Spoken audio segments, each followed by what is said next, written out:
Welcome, welcome. My name is Chad Williams. I'm chair of the Department of African and African American Studies. Welcome to the second day of our 50th anniversary commemoration of the AAAS department.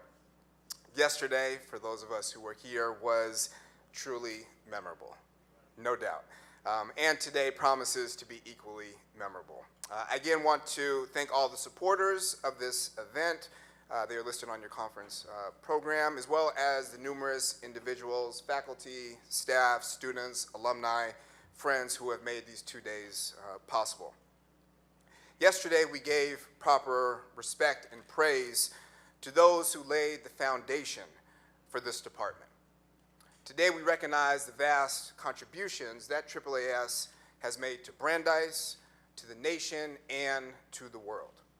We are honored that you have joined us, especially those of you who have traveled great distances, who have braved the February blustery winter weather. It's really not that bad. This is okay. I'll take it. And we certainly look forward to a very special day. The outpouring of love and affection that many of us experienced yesterday is something that I will personally never forget.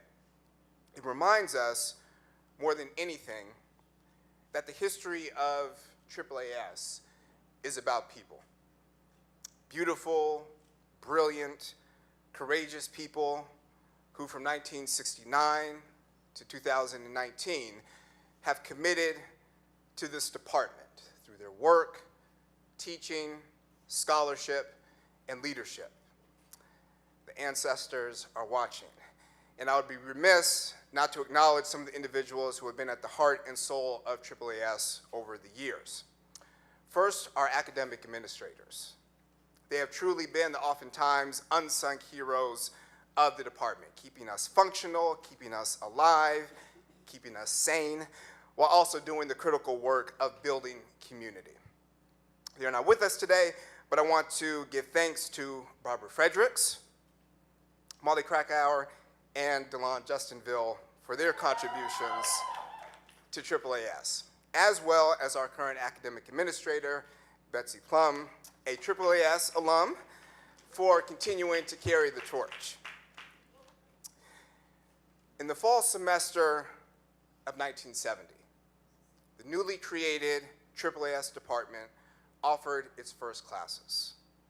Introduction to Black Studies, the Black historical tradition, racism in America, the Black family, Black lifestyles through music, imperialism and protest, Black literature, Black revolution. Indeed, through these courses, the Black Revolution had come to Brandeis in the form of a department and curriculum, new, innovative, experimental, cutting edge, ahead of its time, that sought to challenge Brandeis to its core, while also demonstrating the remarkable potential of Black studies as a discipline.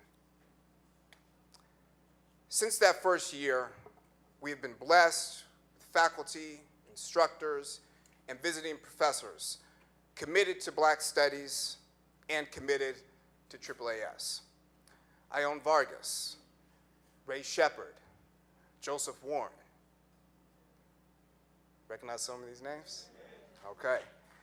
And feel free to give them praise. Carlos Brossard, Arlene Clift. Yeah.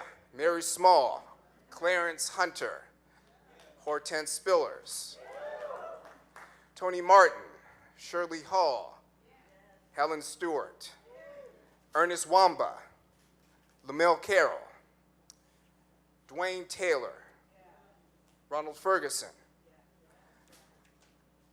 excuse me, I want to get this name right, Ashinafi Kebede, Sheila Bland, Aaron Greason, and Gwendolyn Lewis, Hillard Ponce, Gloria Waite, James Duffy, Michael West, and Joan Bryant, Mingus Maps, Peniel Joseph, Jasmine Johnson, and Aliyah Abdul Rahman. These men and women, along with other important contributors to AAAS, are the heritage of the department. I would like to acknowledge a few particular individuals who, in addition to being remarkable professors in the department, have also taken on the leadership of serving as department chair. Ronald Walters.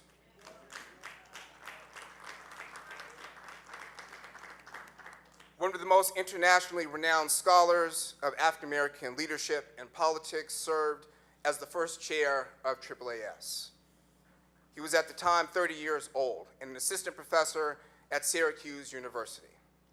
Upon his arrival to Brandeis, he stated, and I quote, "What is important is that Afro-American studies has the same opportunity to develop intellectually as other academic departments." He decided to come to Brandeis because he believed, in his words, the black students here wanted to engage in serious intellectual enterprise. Those are his words. He recognized the weaknesses in American education and saw African American studies as a much needed experimental intervention. He also noted, and I again quote, "Without very strong ties to the black community, black studies would be irrelevant." His time at Brandeis was short. He would move on to the political science department at Howard University and eventually the University of Maryland, but he laid the foundation for this department. Hussein Adam. Born in Tanzania, educated at Princeton, Makerere University in Kampala, Uganda, and Harvard University. He steered the department following Ron Walters' departure. He specialized in African politics and literature, politics of international humanitarian assistance, and black political and social thought. These were crucial years, and the department could very well have failed. But through his leadership and brilliance, the department continued to establish itself and attract a dedicated cohort of students. Adam was aided and eventually succeeded by Robert Jones, a 1971 graduate of Brandeis. Well, I don't know if Bob is with us in the audience today. No, he was here yesterday. All right. A 1971 graduate of Brandeis who participated in the occupation of Ford Hall and the selection of the department's first chairperson, Ron Walters. He would also earn an MA in history from Brandeis.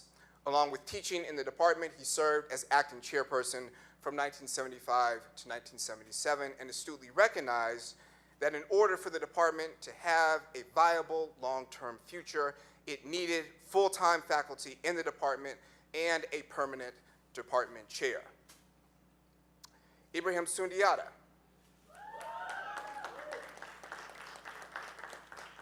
An esteemed historian of African and Latin American history, served as department chair in the late 1980s and early 1990s. After a brief departure from Brandeis between 1998 and 2002, where he served as chair of the Department of History at Howard University, he returned to Brandeis and retired in 2013. He cannot be here with us today, but he did send this message. So imagine this is Ibrahim talking to us right now. All right. Greetings from Salvador da Bahia, the largest slave port in the Americas. He's soaking up the warm sun in Brazil right now. Congratulations to Brandeis's African and African American Studies Department. Congratulations to all of our students and faculty, present and past. I came to Brandeis almost 30 years ago and have seen the department grow and now flourish. This half century has been filled with struggles and successes.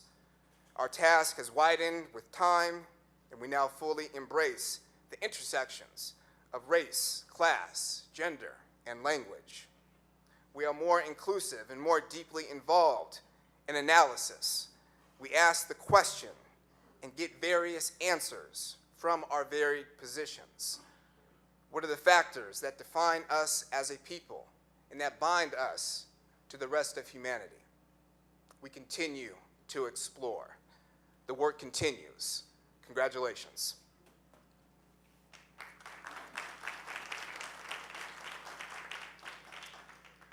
Faith Smith.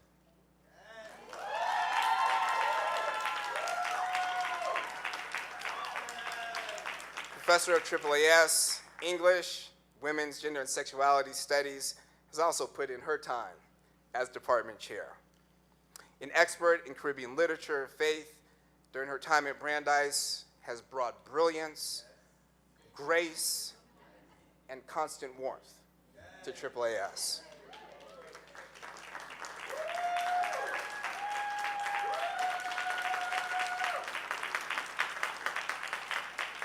Her commitment to this department, to her students, to all of us is a constant source of inspiration. So Faith, please stand up. Let us acknowledge.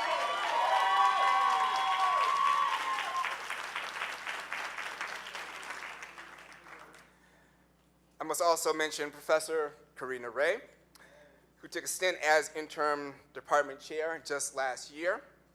Corina is one of the most brilliant historians of Africa today, is a natural leader with a truly remarkable ability to build community. We have been fortunate to have her as a colleague and as a comrade.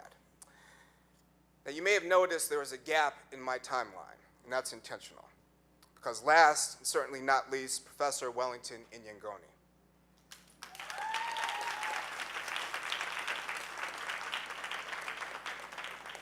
When I asked Bob Jones for dinner last night, so why did you hire this guy?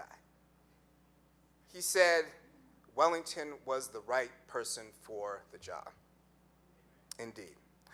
A specialist in African political and foreign relations, he arrived to Brandeis in September of 1976 with a BA from the University of Ghana and a PhD from Howard University. He has been here ever since.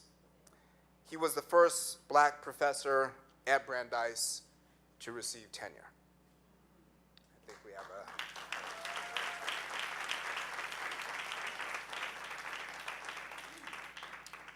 As department chair, he kept AAAS moving forward. It was not always easy, but Wellington fought the necessary battles. He kept the department alive and in the position to where we could be here today. He's an acclaimed scholar, having published 16 books. I may have missed a few here and there. He's a legendary teacher who has inspired generations of students. He is, to put it succinctly, AAAS at Brandeis. Thank you, Wellington, Professor Inyangoni, for your dedication and commitment to this department. We are truly grateful. Professor Inyangoni.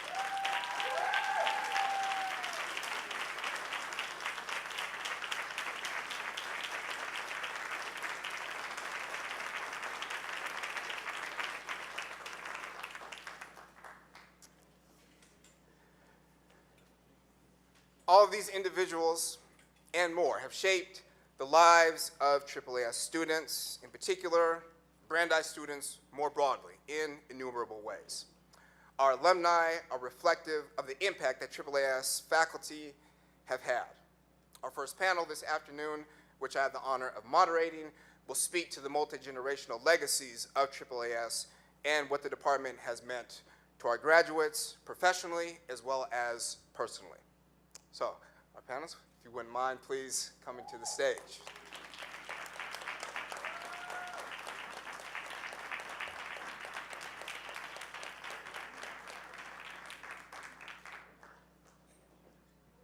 Yeah, sure.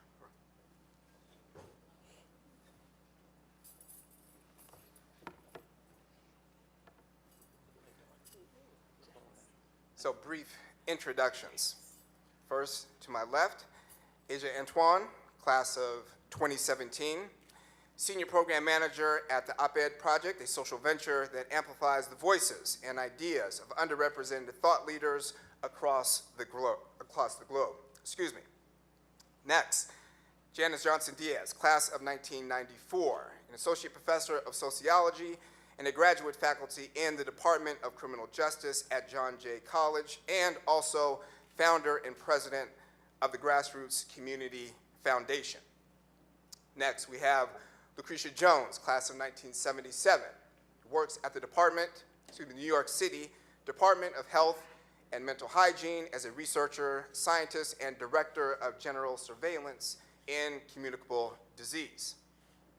Next, we have Napoleon Harrison, class of 2011, educator and a diversity coordinator at Cary Academy in Cary, North Carolina. Prior to Cary Academy, he served as an administrator and diversity coordinator at Thayer Academy in Braintree, Massachusetts. And last we have Mr. Curtis Teart, class of 1973, chairman and CEO of the Teart Family Foundation, following a 30-year career of executive leadership responsibility with the IBM Corporation.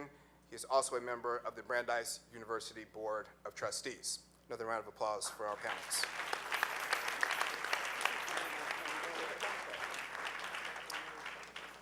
So I'd like to start by asking each of you a question, and we can simply go down the line here. Tell us about your first AAAS experience. That moment when you first encountered AAAS, and what type of impression that left on you. Asia, if you want to start. Yes. First, hi. Hi, everyone. So the question is my first experience in AAAS and what impact it's had on me? Yeah. Okay, easy. So I graduated 20 months ago, and the value of my education has been in its content, but then also deeply personal. I meditated on this question, and the simplest way I can describe it is while doing coursework in AAAS, I gained a sense of self-sovereignty. I was able to understand myself as a nation, as a Black woman, young nation. And what that means is that I get to decide what my fundamental principles are. I get to make decisions about my vitality, my body, whom I share it with, why, how I feel about others' bodies, their access, their rights. I had to come to those conclusions very rapidly because of the kind of curricula we were exposed to. It was hard not to have strong opinions about Frantz Fanon, or Du Bois, or Ida B. Wells, or to make things more contemporary, like Janet Mock, these incredible folks that were reading, but also reading the work of our professors, Torchbearers for Democracy, Crossing the Color Line. We were able to have interlocutors on our journey. And I didn't actually write my Constitution, but I have a real sense of purpose, and that's a well-rounded education, in my opinion. I don't know if business or economics or other majors can have their students come out feeling like they have a real true sense of like, I know what I'm doing for the next 35 years until I can, get my retirement. But that I'm already contributing to, but how I'm gonna spend my time, my one wild and precious life. So that is my answer to that question. That's a wow answer. Mine is far more trivial and low. So my first experience of AAAS was, I was a high schooler. I went to Boston Latin Academy, and we visited Brandeis. And on that visit, there was the TYP program. And the TYP program was a program, a transitional year program, for those of you who don't know, for students, and a significant number of those students were Black. And we went down to see those students in Nangoni's class. And it was, a motley crew of Black folks who were all like, they wanted to be AAAS majors. And I came to Brandeis to major in mathematics. And I was interested in mathematics. And so AAAS, for me, it was the place where the Black folks were. And mathematics, certainly, we also visited the math department. We visited other departments. And it was not, it's not where the Black folks were. So for me, I didn't have a constitution. I was looking for playmates of all sorts. And, so AAAS has always provided me with a bounty of options. So that's kind of how I became familiar with AAAS.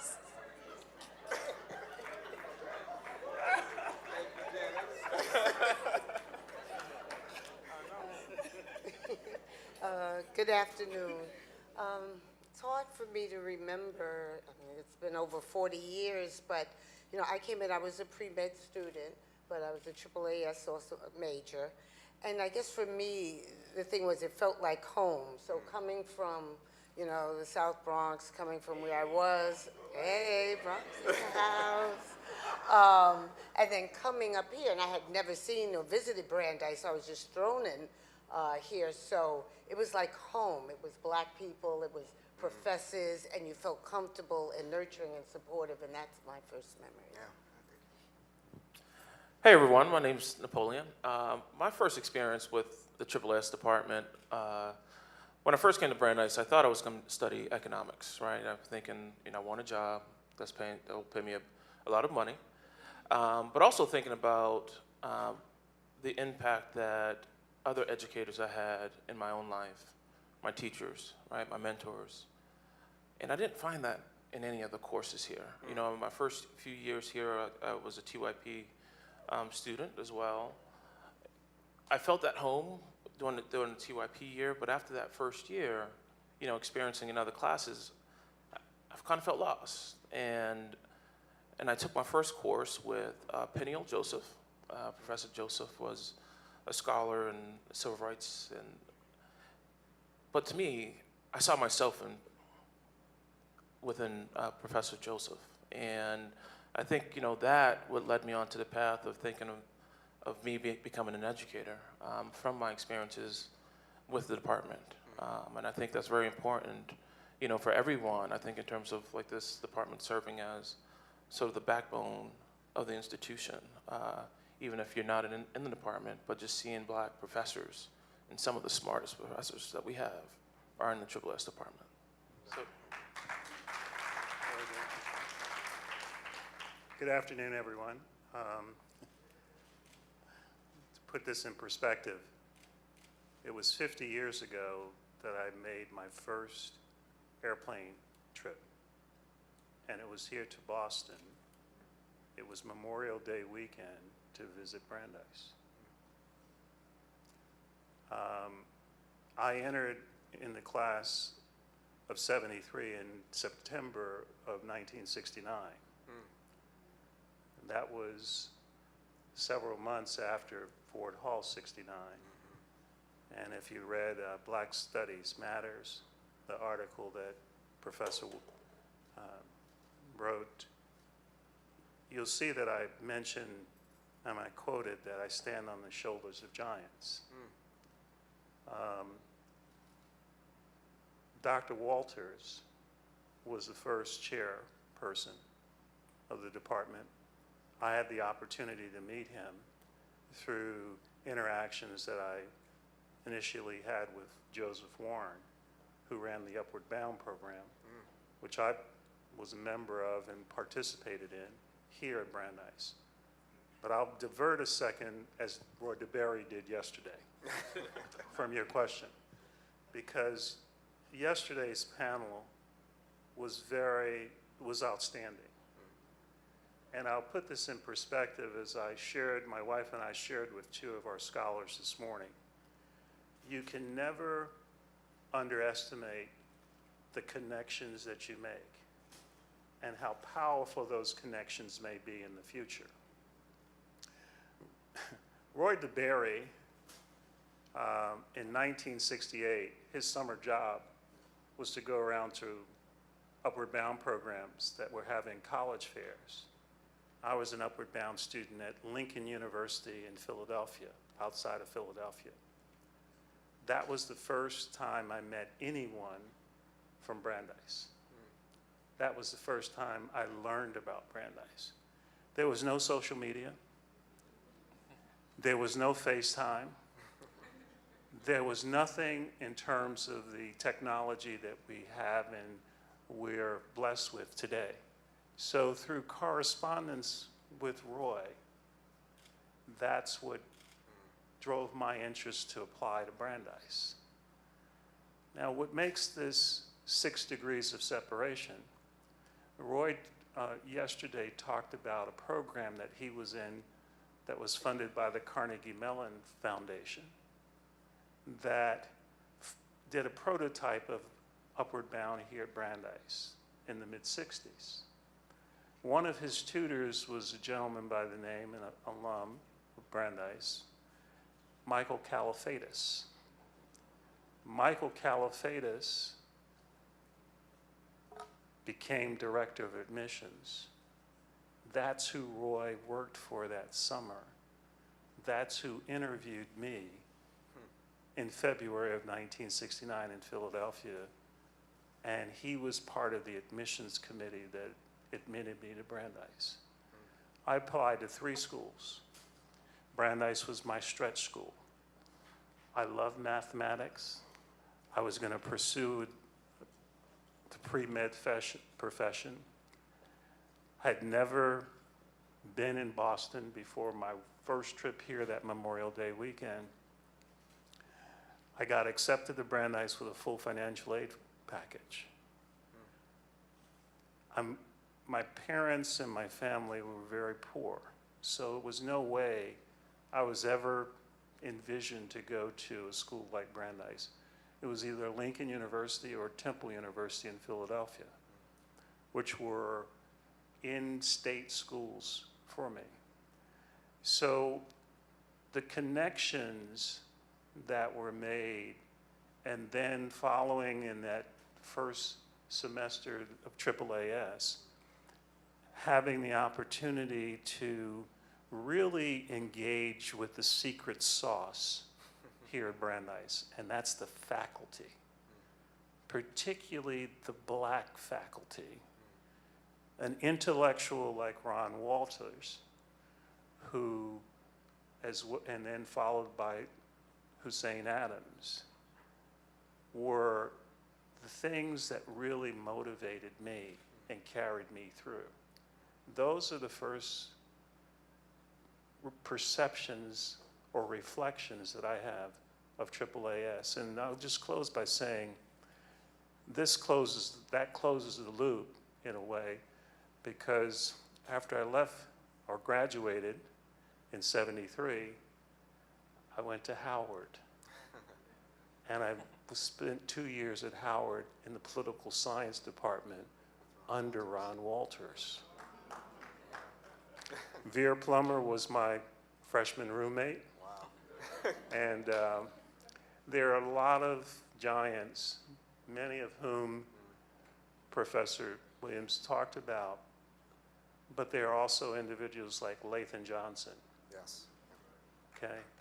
There are also individuals that you heard about yesterday, Dr. Paulie Murray, and many others that were intellectual giants.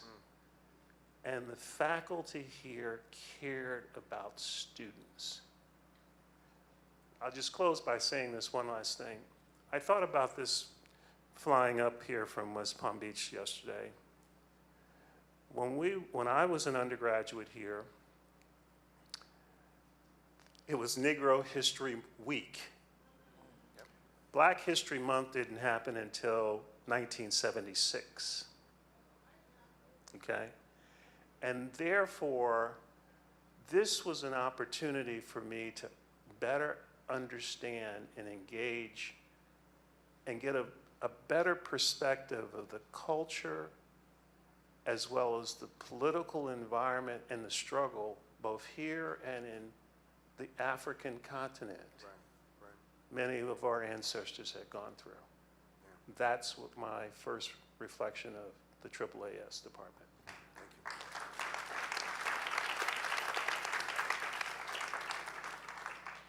So, Lucretia, as a AAAS major, you went on to a career in public health. So there are many people who still ask the question, so what can I do with a AAAS degree? Right? So I'm wondering if you could help us maybe understand that from your perspective, and what type of skills your AAAS degree provided you as someone who went into the field of public health specifically. Okay. So when I was here, I was a pre-med student, like I said, and I applied to med school and did not get in 77. And I think at that time we were one of the largest groups, because we had a big class. The class of 77, big as, big for Brandeis. And it was about 6 or 7 of us that applied to med school, and none of us got in. So I was always interested in the health field, went on to California, worked in labs and all of that. But what I think AAAS did for me, it instilled, which I already had the idea of social justice and equity. So when I went back to my community in the South Bronx, by then I had a child, I started getting involved in education and the failing schools in my neighborhood. Started looking at environmental issues. Now this, I still only had a BA, and looking at the disparities in my neighborhood compared to others. So that's when I got really involved, grassroots community organizing, and founded an organization called Mothers on the Move that did a lot of work around housing, environmental, and education. And because of that, the social that I learned here and did that for me. And so in doing that work, I realized they just brushed me off like, what does she know? She's just a parent, don't know anything, because I had no letters after my name. So that made me go back. So I went and got my master's. I got an MPH from Columbia, and having the name of Brandeis did help. That carries a lot of weight, especially in New York. And then I had, and so then I was taken, they looked at me differently when I came in and started raising hell about the discrepancy. And that's how I've been a very vocal activist, and that came from there. And even that, I knew I could do much more. I got really involved in research, and then I went on to get my doctorate. And so with those skills, and still now, I'm very involved in the social justice. So I'm working with a group in the Bronx. It's like a community research review, a community IRB, where we're looking at the major universities and stuff, and making and training people and patients in the community how to understand research and what to ask when they approach you, and also working with researchers to come to us and make sure that they understand the social issues and the stuff around research and working in our communities. And our motto is no research on us without us. So I think if it wasn't for Brandeis and the AAAS, teaching me about and learning about our struggles through the years and all, and what really, I wouldn't have been able to move up and have. And so now I am with the Department of Health, been there 25 years, plan to retire this year. But I think, I was thinking about this yesterday, listening to Professor Davis and the Ford Hall group. Y'all made a difference here in Brandeis. And we took over a building, we took over the radio station, we were fighting, we did the same, but I think more of what I learned gave me the ability to make a change outside of Brandeis in my community, and that's what I'm really grateful for. Yeah, thank you, appreciate it. So Janice, speaking of Grassroots, you started an organization called Grassroots. I wonder if you could tell us a little bit about this remarkable organization that you've created, and how that was inspired, informed in different ways by your Brandeis experience and also your AAAS experiences. Yes. So I did not think about college. So I'm from Jamaica. I came to the US in 1984, and I had no intention of going to college. And I certainly had no intention of going to college in Massachusetts if I was going to go to college. So my high school selected a series of colleges for you to apply to, and you could select one.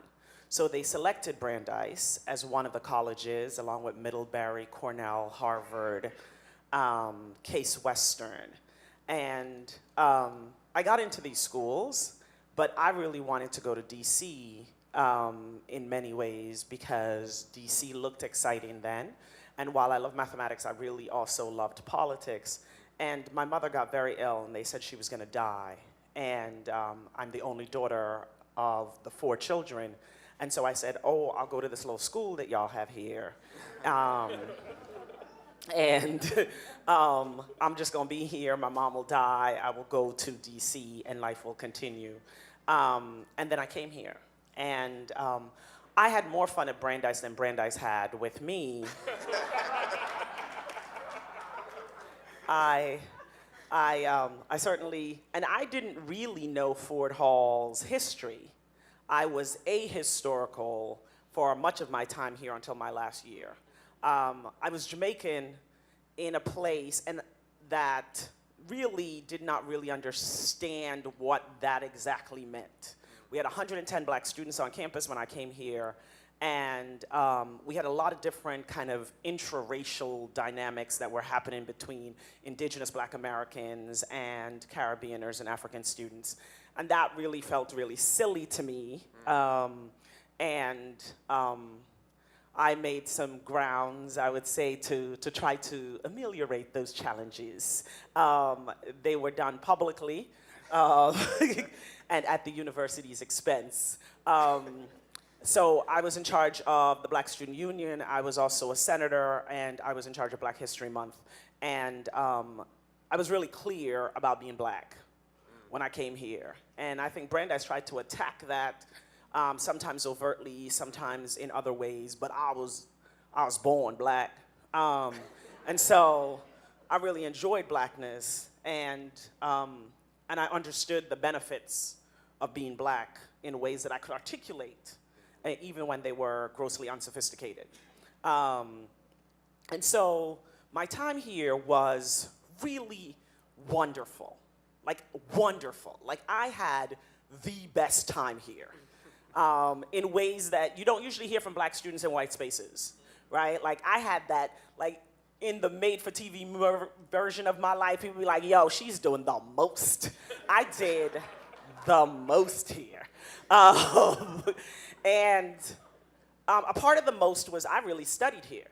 Like I really studied in the way that you might hear Angela Davis was talking about study. Like I really studied from professors in sociology, Gordy, Carmen Siriani, right? I studied with those cats. And Sundiata, Nangoni, right? Decima Williams, like I wasn't even in their classes. And I was like, yo, but you gonna teach me something dope, right? And I would just make them. I mean, it just like legit. Like they'd be in the cafeteria trying to get like a drink to go about their business.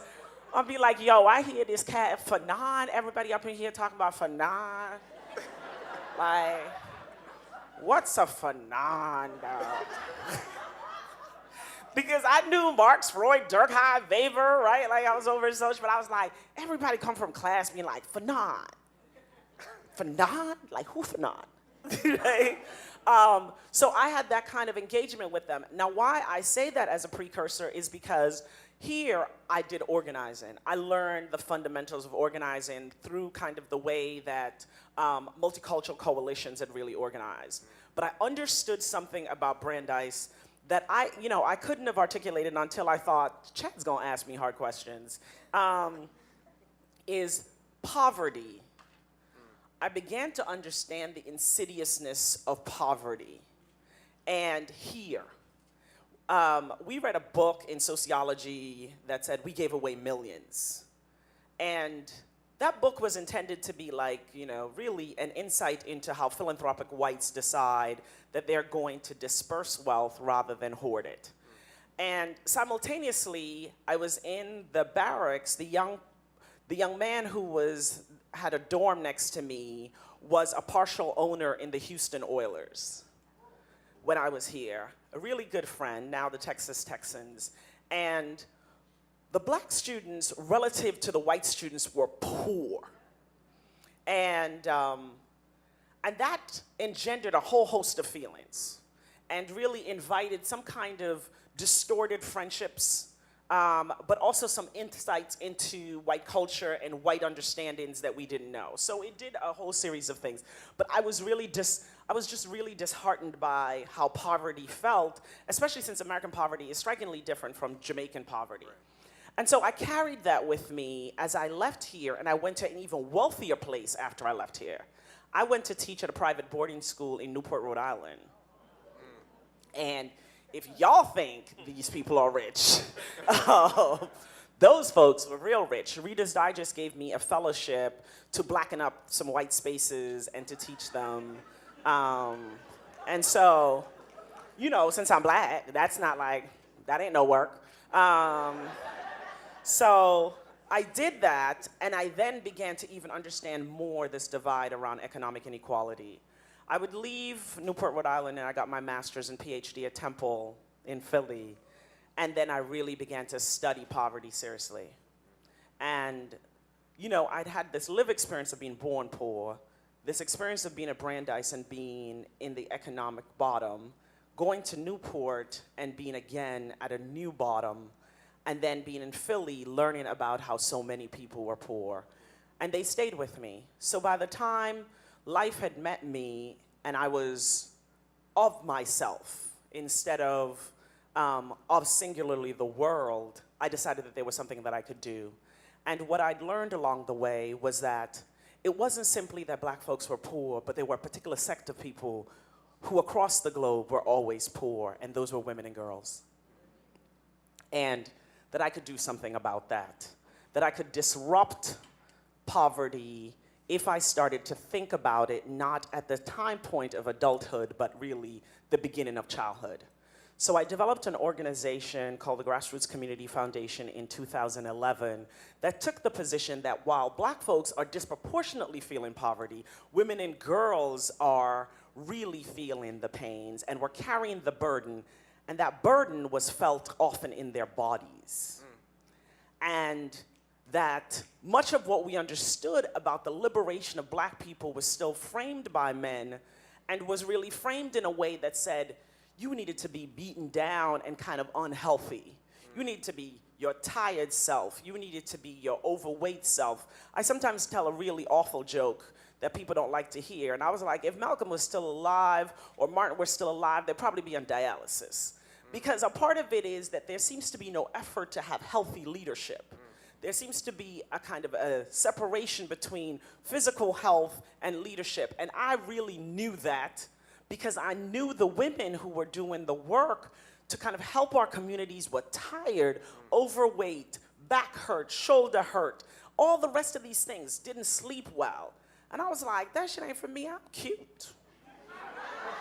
And so I just didn't, I wasn't gonna do that.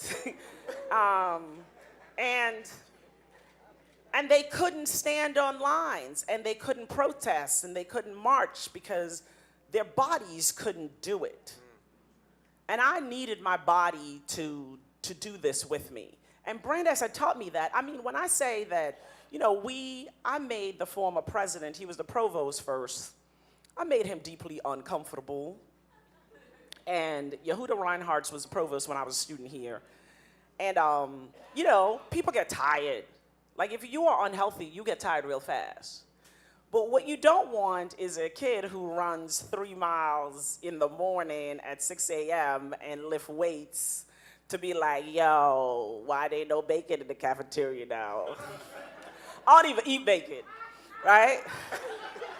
So I had the endurance to make things really challenging for professors here because I was super healthy here. Like, I was one of those, like, you know, pre-decathlon kids. And so no matter how tired, like, I would just hang out and be like, yo, Professor, Provost, what we gonna do about the bacon in the cafeteria now, right? So I had the energy to protest things here, and they couldn't wear me down.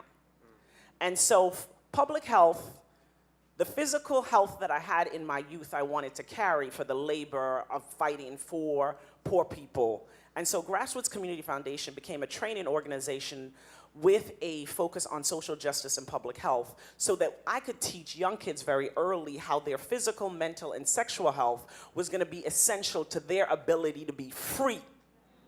That poor people can't afford to be sick. We the only people who can't afford to be sick. When you're poor and sick, you in a bad spot. So I train young people to consider a holistic health frame with a social justice agenda about fighting against poverty. And I have since been very fortunate to have a lot of success in this area across the United States, from New Jersey to North Carolina to Memphis, Tennessee, et cetera. So I bring together cohorts of young people and their social networks around them so that they recognize that they have to invest in these young people and invest in their early health so that they can not only move out of poverty, but they can disrupt what we know as Black leadership. Thank you, Dennis.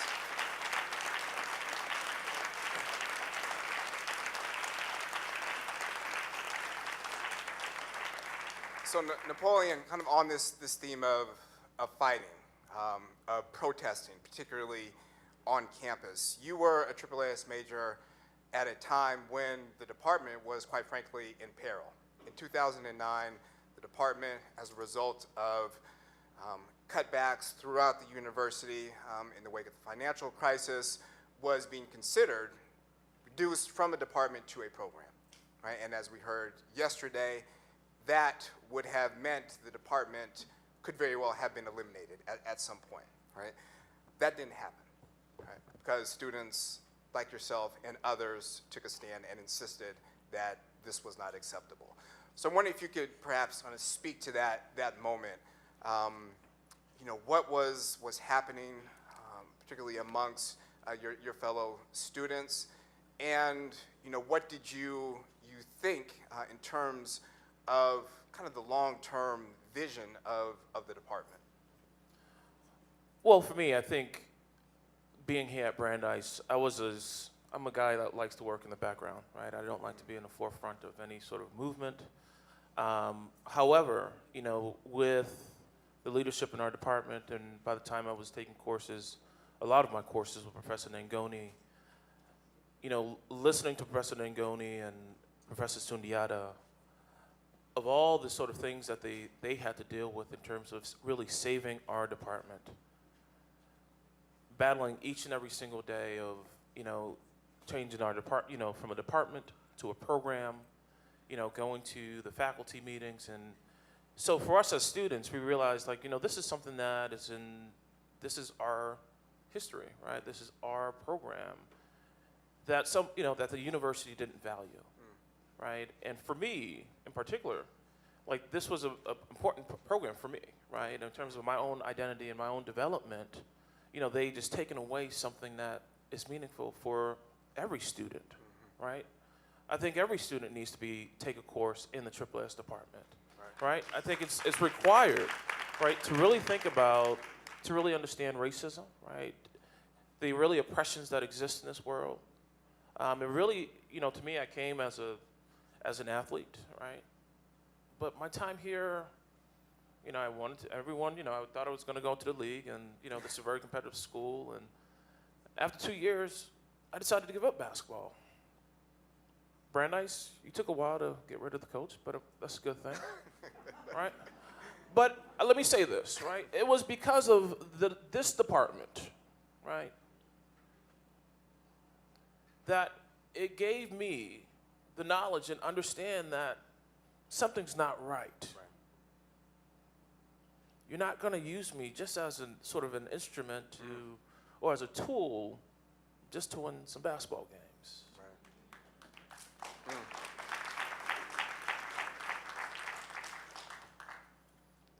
But I found myself, you know, as the development of the department, and, you know, it was very important that, you know, sitting in Nangoni's office, professor, right?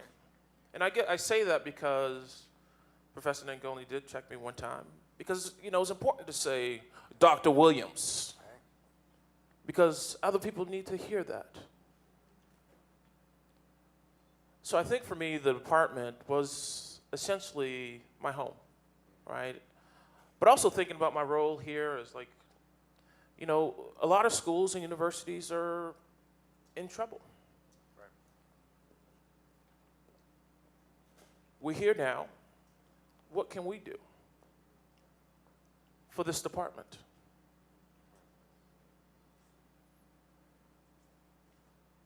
Thinking about our role, our duties, What will this be 10 years from now? 20 years from now? We have power in this room to really think about the ways of what we want to do to shape this department so it's here 100 years from now. Right? As leading the charge in African issues, African American issues, leading the charge in understanding the dynamics of this world. One thing I didn't realize when I came to Brandeis was that other institutions, from my friends, and I hear, they weren't taught by their professors. 2 weeks ago, I had a professor who I had here, Professor Jane Hill. She gave me a call, and this is my homegirl, right? But again, that brought me back to understanding the real connections that you have with your professors. That is something that not many universities have. Yeah. So my goal and our task for all of us is to really think about, what are ways that we can continue this legacy, right? What can we do? And thinking about adding professors who are in their fields, right? And endowing a chair, right? And endowing chairs so they can be here and leading the change of our country and leading of our world, of black people, right? Because we're all different, as you mentioned earlier, like in terms of Africans and Caribbean, but why can't we just develop a department that in endowing chairs I'm all for that. for the future? I'm all for that. No, because listen, we're gonna be here next year saying, oh, the department, they need some money, right? The students are having issues. Right, the faculty is trying to, they're going through their tenure review and they're dealing with stuff, but they need our support. So what are ways that we can lead the charge forward of really thinking about, because a lot of HBCUs are in trouble. Right. But what can we do right here to continue this legacy of this department? Because it is the backbone of this university. Absolutely. But again, thinking of all the goals of this university and how we could lead the change forward. Thank you, Ms. Bowman.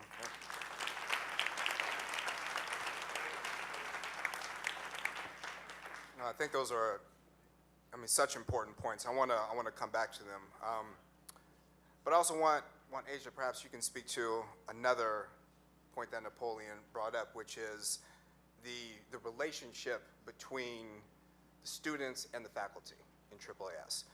So you were a student during what I might humbly say was kind of this renaissance period in AAAS, with Professor Deron Wallace coming to campus, Professor Greg Childs, Professor Corina Ray, Jasmine Johnson,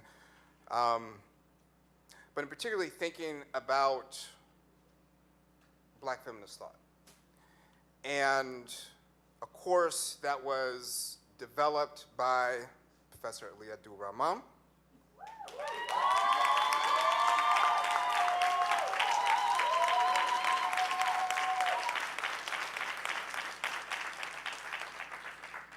and kind of taken to the next level by Professor Johnson. How both of these remarkable professors cultivated this Black feminist space within the department, curricularly, but also politically as well. Your time as a student also coincided with Fort Hall 2015. So I'm wondering if you could perhaps kind of speak to that synergy, right, between the classroom, between the spaces of activism on campus, and kind of the role that the faculty had in helping you navigate that relationship.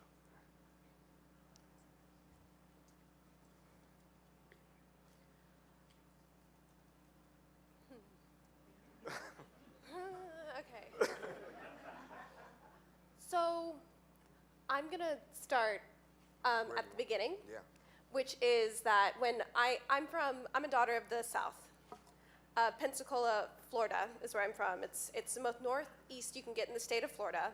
We call it Floribama for good reason. And when I came here, I had a lot of the cultural markers of women who grow up in the South. So I was docile, I was submissive. I didn't really think a lot about the expectations people had for me. I was trying to hit the mark and nothing more, nothing less.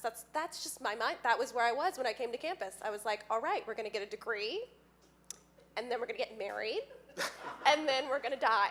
Like, it was like, and I'd inherited this, no, but I had inherited this sense that was the prize, that was the gift of being able to attain a certain level of wealth, to have the freedom to choose who I wanted to, like, it was like, here, my mother gave this to me. She broke her back so that I could come here, go to school, get married, and die.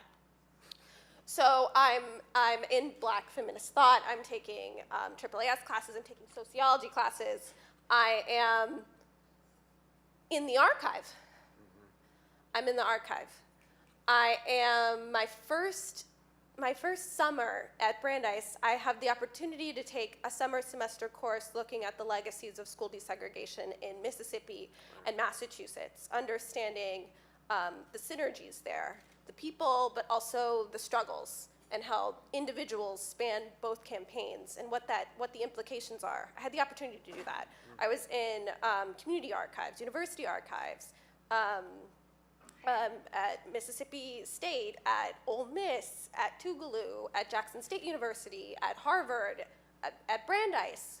I was immersed in that work, and I kept coming across literature on women and their role, and I was just enlivened. Black feminist thought gave me an opportunity to a whole 14 weeks, a curricula, language, among other things, to really get to dig into that. Now we're in my second year. This is when Ford Hall happens. And I think I'll speak to the faculty piece of it, but first I'll just say, for the record, what I learned from Ford Hall in a word is how to tell institutions when they failed you, how to tell people when they failed you, how to be upfront, clear, and concise about it, to say it, to just tell the truth. And I've had to do that in my 20 months since leaving campus. I've had to tell my employer how to treat me. I've had to tell, my personal relationships with my family, this is how you nurture me. And I got the language from that, from this literary canon, this political thought, social theory magic that the department is this small. The classes were well consumed across university-wide, and there was a celebrity effect that came with being at the front of the room, delivering this information. And I could also see, because of the closeness that faculty allowed, their generosity with their time, which is so precious and often not, monetarily compensated for. When I understood that I wanted to be a professor, let me finish. When I understood, that I had the capacity to have an academic life, I got so curious. I was up in everybody's face. What's the quality of your life? What's it like being you? And particularly Black women faculty, and they were really honest with me. They were really clear with me, this is what it is. I started reading the cancer journals by Audre Lorde. I started reading about really successful Black women in the academy and reading the theories that they were able to produce. I mean, it's a dream to have Horton Spillers in the house. But the faculty piece it's unapologetically generous, with time, with attention, when I said interlocutors earlier, I really meant it. You were in dialogue. Professor Williams and I were in dialogue all semester long, in my writing, in my classroom. It was such a gift. And in the 20 months since, I've mourned the loss of that community. And I will continue to mourn it, because it only happened at one specific point in time. And it will always be that, finite. and I have to figure out how to do that, how to make that happen in my regular life. I'll close with one last thing. Black feminist thought for me is maybe 75% of my major experience here. And I think the last thing I'll say is, as much as I got a lot of content, a lot of research acumen, I also got a lot of personal entrepreneurial skills. The ability to talk to people, to communicate with them, to tell them what I don't know and what I do know with conviction. What other major has students leave with conviction about what they know, why they know it, and how it matters? Right. And that's because the faculty are models of that, and they don't just take their research seriously, the stuff that, gets their bills paid, tenure. They also take the other stuff that feeds their souls seriously, like students not just surviving, eking by, making it work, but becoming alive, making decisions that are consequential to not only this university, but the world. I'm looking at this group of women that you're going to hear from in the next panel, and I'm thinking of them when I say that. And many students who aren't here, who are also from that time period during Fort Hall. The last thing I'm also going to say about that, academic rigor wasn't sacrificed during that movement. Not at all. But I will also say, and in a story, there was one day out of the 12 days where Professor Johnson came with a boombox. And we're studying, but there's also dance, there's laughter, there's all these other things that go along with the academic rigor. The last thing I'll say is that in the classroom, in Black feminist thought in particular, there were opportunities for students to demonstrate the breadth of their creativity. Nia Macklin, whom you might have heard from as a songstress, a political leader, an incredible person, there was one day in class where she had spoken to Professor Johnson, and she sang Strange Fruit, a cappella, in the classroom. That's the kind of education I was able to receive, and those are the kind of people I was able to do it with. My education cost $250,000. It was worth it. And I'm proud of my Black feminist degree from Brandeis University.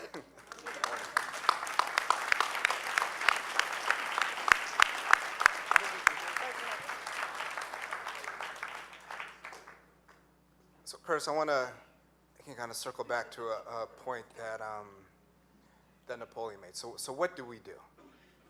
Right, what do we do for the department moving forward? You were one of our first graduates. You're one of the pioneers, and now you're on the board of trustees. Yeah.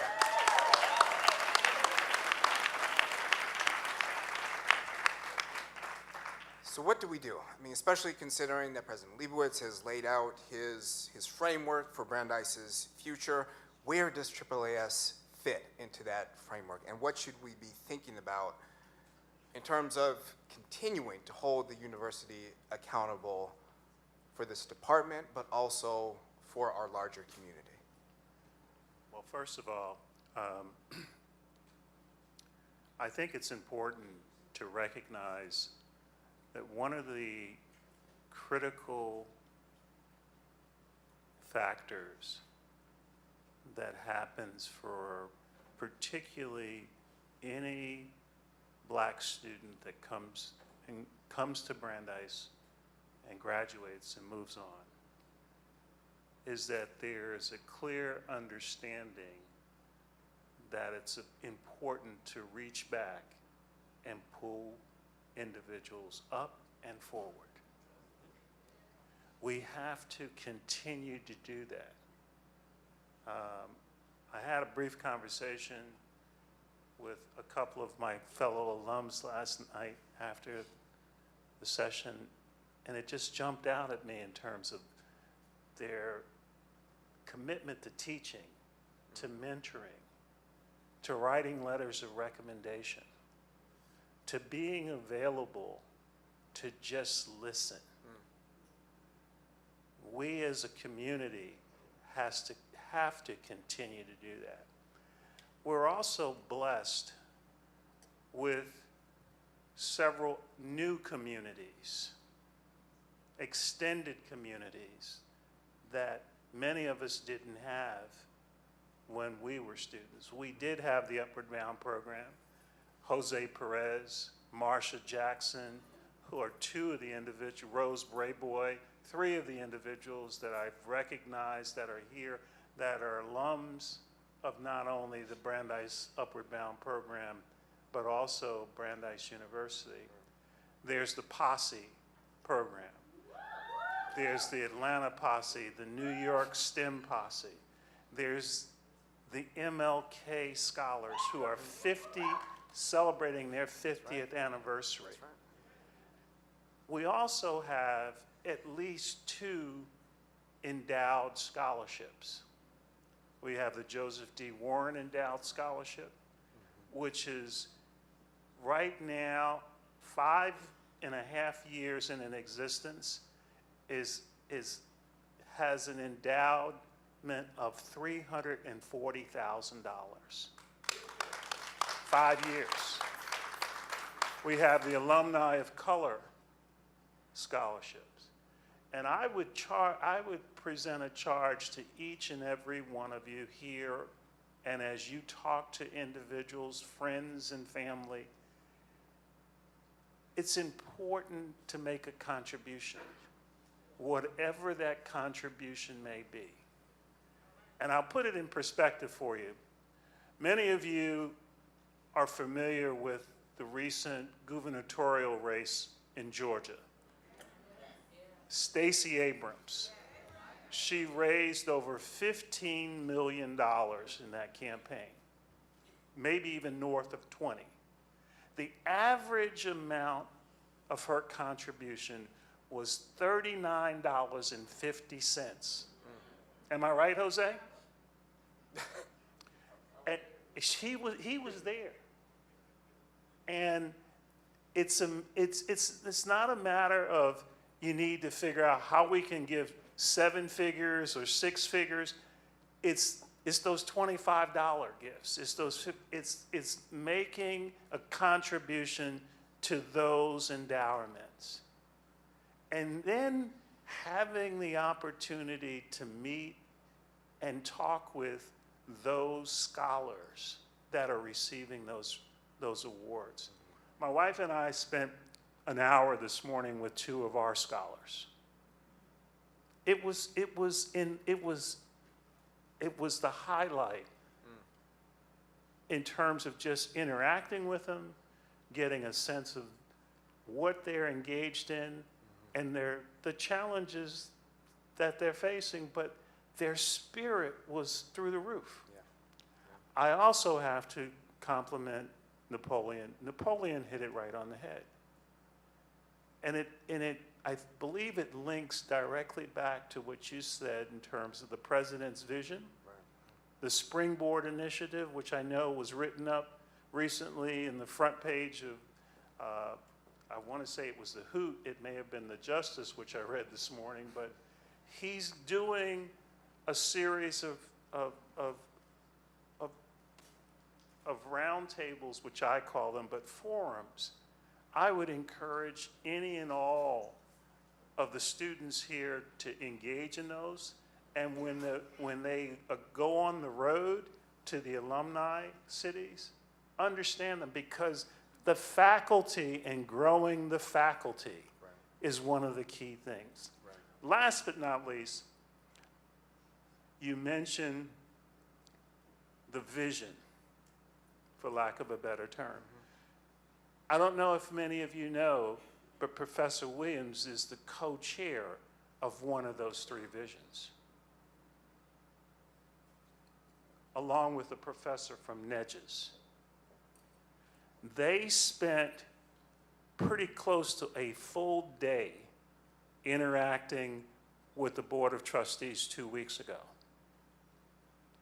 In breakout sessions where every board member attended each one of those 3 sessions, to understand the sessions, the listening sessions, the interaction that they were going to have in terms of developing their summary over the course of the next 2 or 3 months. Those are the things that are critical to the continued success. And it's not about thousands and thousands of dollars. It's about a few dollars that add up. And the continued support, particularly, and I'm jumping, and I'm glad Napoleon said this, but as we go forward, how do we position ourselves to really make an endowed chair for AAAS a reality?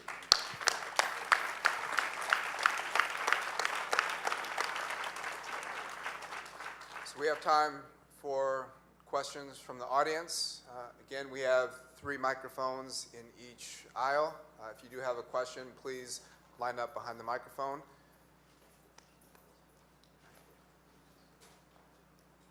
Okay. Yes, Ashan. Hi, everybody. I just want to start off by saying I appreciate each and every one of you up there for starting this lineage, so to speak. And I'm already kind of like romanticizing, thinking about my daughter or son or whatever gender, you know, I'm thinking about them. And I'm like, my babies are going here. Like, you know, I want them to be a part of it, but you know, that's not my question. But my question is, it's not fully formed, but I think that in itself really speaks to the complexity of what I'm about to say is like, what was life, or like, Asia, I want to go back to the point where you were talking about like post-grad. So I just graduated in May, and it's a lot. Like, I felt what you said when you were talking about mourning this community. And I really do, and I feel it in the work that I do now. And I'm just curious about you all's experience of like, what does self-preservation look like after exiting this intellectual community and like being around these amazing people that inspire you? Like, what does that look like post-grad, and how are y'all forming these relationships, if any? So, yeah. Thank you, Ashan. So I still know every single person that I knew while I was here, and they're all on this WhatsApp group about this weekend. I think that that answer, so I left here, again, Brandeis, and I went to teach at St. George's in Newport. And how I got that job was one of the black students here was a student at St. George's and was a part of their Black Alumni Association, and they knew that they were trying to have more faculty of color come to that school. I do think the reason why some people experience loss is because there is a thing that happens here about feeding the mind, and there is sometimes for some people a misinterpretation that the mind is the most central part of one's well-being. And for my friends who, like many of us, I think we would agree that Brandeis really is so unique in helping us think, we forget that there are other ways in which we need to feed our bodies and our lives.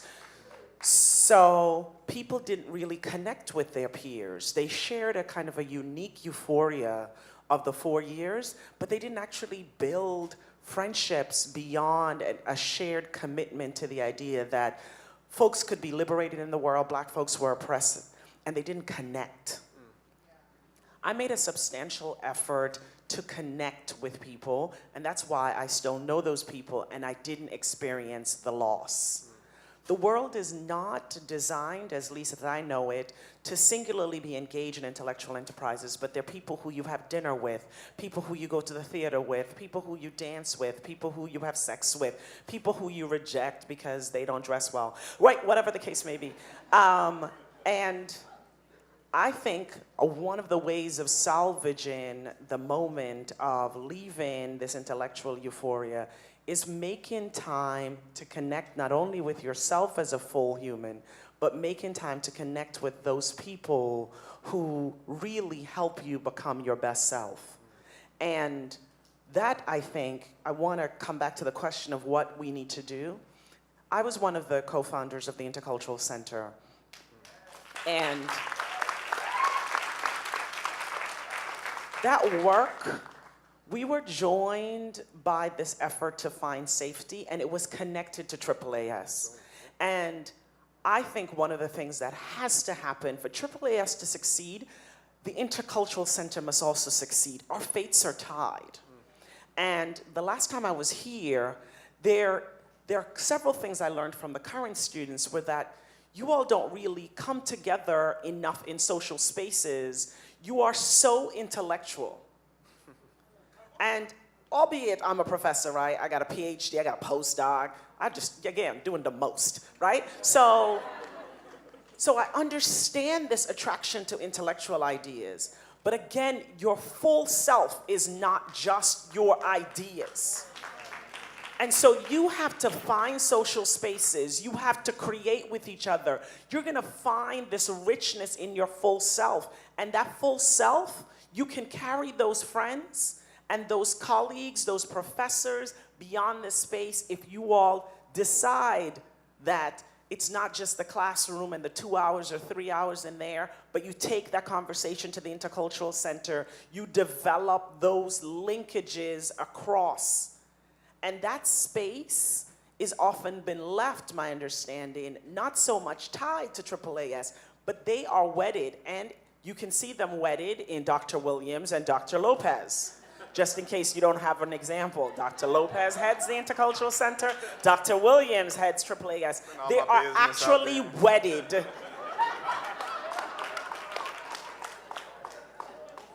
And the fates are wedded. So in the same way that they are married to each other and encompass not just intellectual ideas, but also social and physical self, we need to think about AAAS in that same way.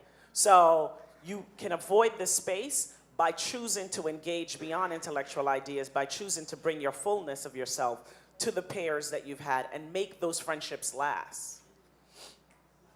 Thank you, Brandeis. Last question, thank you. Hello. Hi, my name is Keith Jones. I'm class of 2015. ATL! My question is more directed towards Lucretia. I work in clinical research doing regulatory work. So you mentioned working with a community IRB for like Black and brown people. I'm curious about that experience. Like, how were you able to organize it? How about, like, what are the things that you go over with Black and brown people when entering the clinical trial sphere? Working in it, I know is very isolating, we'll say. Particularly, I work in cancer research, and it's mostly white people. And I'm curious to see what I can do to kind of better try and involve people of color and getting Black and brown faces in there, because it's important to have the research, but I also want to make sure it's accessible to us, rather than just trying to be like, yeah, just get some brown faces in there and then just do experiments without them knowing what the hell's going on. Thank you. So what we did, it's called the Bronx Community Research Review Board. We created and got funding to do a Community Engagement Research Academy. And so it's like a 4-month academy where we take participants and we have facilitators. So we pull from all the people that we know, researchers in New York City, and lecture, train them. We actually have a toolkit you might be interested that we just created for organizations to help them train their community and people on what to look for and about research. And we go over, research, that didn't go well. We talk about Henry Lax, and we tell them about what to do, how to create research survey instruments, and what to look for and what bothers them. And, ask questions like, how would you want this worded? Is this offensive to you? So, that's what we do, and then they go through this 4 months. We've gone through two academies already, and then we recruit them to be, on this board. And then we reach out to researchers. A lot of the researchers through the new CUNY School for Public Health before they do their dissertation, so they come to us to get feedback and make sure they're culturally, appropriate, and so that's what we do and how we train people. But I can give you the link for how to. Thank you. In the middle, please. Good afternoon. My name is Alan Knight. I'm class of 75. And what I want to say to the Triple S, no deal for myself, though. I'm from Boston. I didn't go through the public school system. I went to the private school system, but I didn't have any teachers who were of color. You know, coming to Brandeis and seeing professors of colors, okay, I was saying, okay, unfortunately, I had my little doubts, okay, what are they going to teach? You know, so I got my introduction. I guess I was kind of, in a way, brainwashed, I guess, because I'm so used to having white teachers and all through the whole system. I went to the Catholic school system. When I coming into Brandeis, though, they said, here I'm coming from Catholic school, coming to a Jewish environment, how is that going to work out? And it worked out well for me, though. I'm saying I got to know some of the black professors. They were all open, for conversation, discussions. And they made time for you, though. And I'm saying one thing coming to Brandeis and still to move on forward, though. You're not just coming here more or less to get your education. You're here to pass it on what you know. Also, too, I found out once you get your BS, you're moving forward, though. You're just not going to stop there. You're hungry for knowledge. You're hungry to pass on what you've learned. And you know, you met friends here. You made lifelong friends coming to Brandeis, though. But I say no. I'm glad I made that decision. At the time I was thinking about Brandeis, I was also thinking about going to a black institution. Because coming from a white environment, mostly white, I've been in classes where I might have been the only black in the whole classroom, which was okay because I knew who I was. I had no doubts about who I was, so I always spoke my mind. But I'm saying, at the time I was getting ready to apply to school, somehow black colleges were never on the agenda. They had stopped doing their bus tours down to DC and all, in the different colleges though. So one of my mentors mentioned, well, how can you not, you think about Harvard and Brandeis, why not one of the black institutions? You know what I'm saying? So we do want to get to the So, the yeah, question. so definitely, the question is the experiences. I know that each one of you had up there. We've had, take over, 71, 69, we had to take over in 74, and in 2009. What do you see we've learned from history? Do we keep doing this over and over again?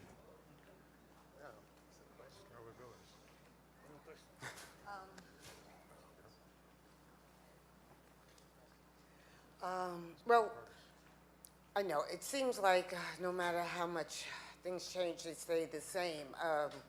You know, coming here, I never considered, a HBCU, and I really didn't consider coming to Brandeis. I really wanted to go to Stony Brook where my friends were. But I'm so glad I made that decision to come here.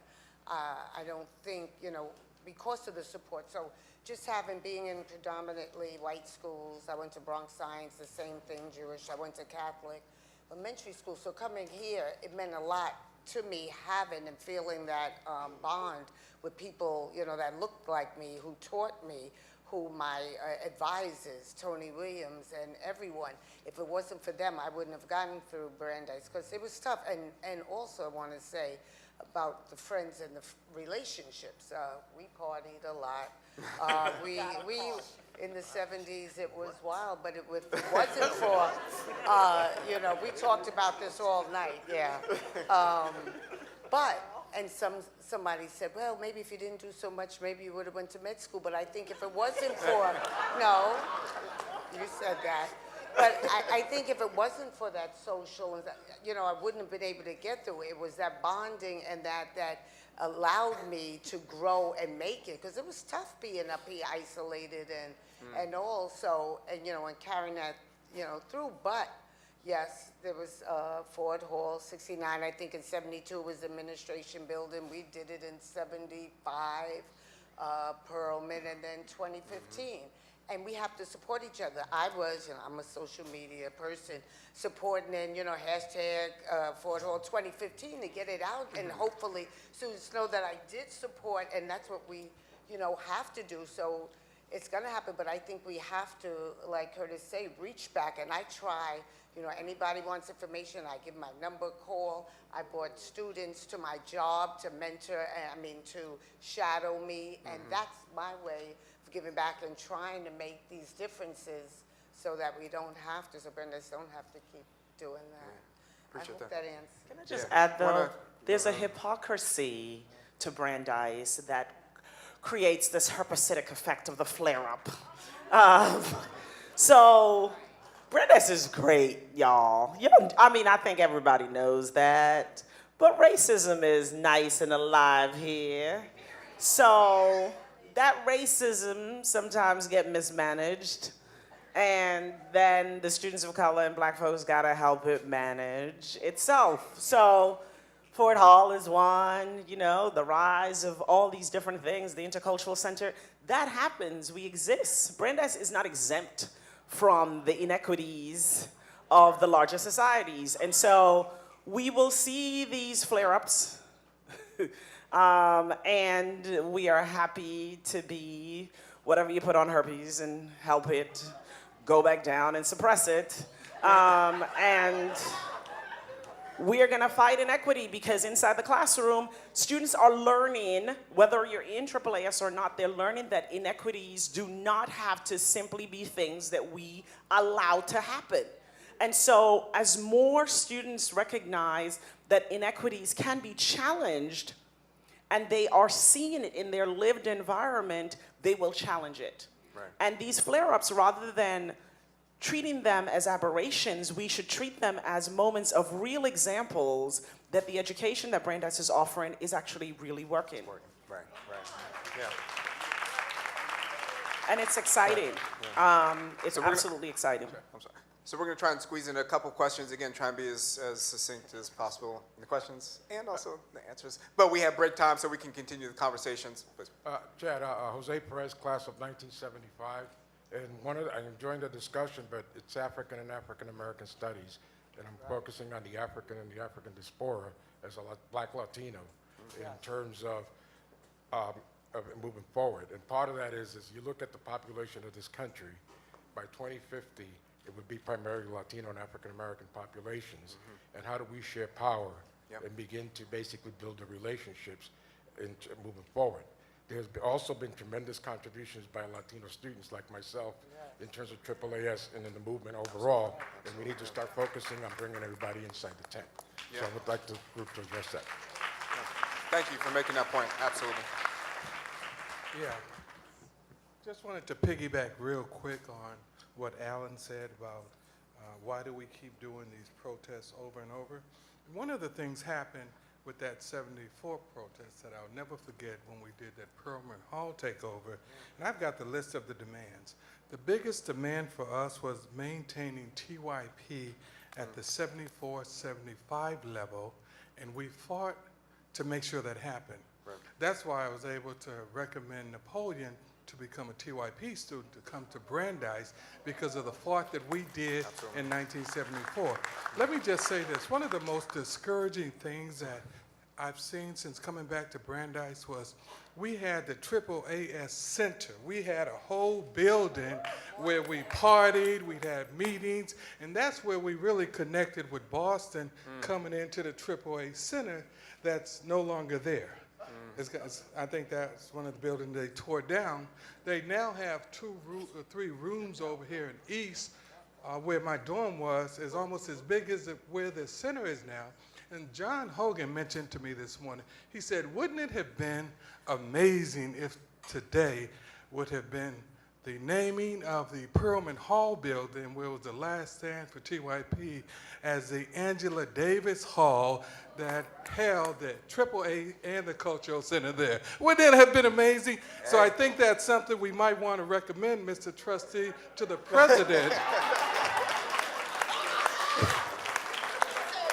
Because we do have to manifest what we've already done to make Brandeis what it is today in a more meaningful and significant way. And that's one of the ways I recommend you take to Leibowitz, naming Perlman Hall the Angela Davis Hall, so we can now house the AAA Center and the Cultural Center there. Thank you.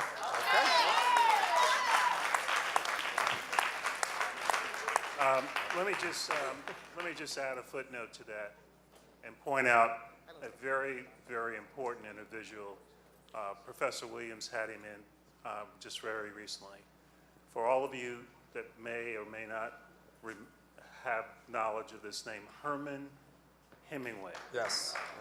Herman Hemingway in 1953 was the first black graduate from the first matriculating four-year class at Brandeis. Yes. Am I right? Yes. First black male graduate. Yeah. That's exactly right. So we've got some tremendous giants that have led the way. And I just wanted to bookend that in terms of a perspective that I wrote down that I wanted to mention his name here today. Oh, thank you very much. So we have time for one, we're actually out of time, but I want to give Dr. Fields a chance to ask the final question. I'll ask one question. Can we address class as African Americans who attend and struggle at desegregated or desegregating universities? And if so, how could we do it? I say that because I was aware most of the time, my years in public schools, there were brilliant young kids around me who never had the opportunity to fight these fights, to be treated the same way as white students. And the problem, part of the problem that's come to me is that we don't have a form of autobiography in the community for this kind of story to be told outside limits like this. But possibly, it occurs to me, wouldn't there be an opportunity to get to the brilliance of those people who write raps and let them create autobiographies that will cause a whole new stratum of young Afro-American people to come up into the higher levels of education and the ability to do higher forms of work. Many of them are very, very smart and become criminals because they don't have outlets, but they certainly have brains and they do stuff. I went to junior high school with them and I knew it, but what could be done? Right. But we can talk about moving in a different way, but find a vocabulary to do it. People don't read autobiographies that much or write them, but they listen to rap and rap tells stories. So I'm just throwing that out. Isn't this a means of dealing with the class divide as well as the color and so forth? I hear you. That's why I teach a class on hip hop, which some of these students in here have taken. All right. Final question, please. Yeah, I don't have a question. I have more of a statement and a comment, and I'm not going to take long. Okay, please. Yeah. First of all, I wanted to say that my time in class of 76, my time at Brandeis was wonderful. What I enjoyed most about it was meeting other African students from the diaspora, because in order to get to Brandeis, you usually come from a predominantly white, good school, okay, as a black person. You don't come from shabby schools.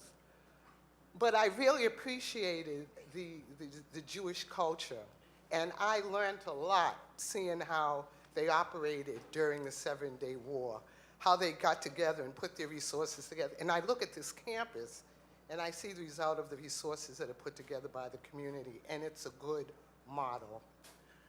I also wanted to say to the black students that some of you, a lot of you, have the potential to do great things. This time at Brandeis is a nice time for you to, wrap your head around your intellect, see your potential, see other people, what could be done.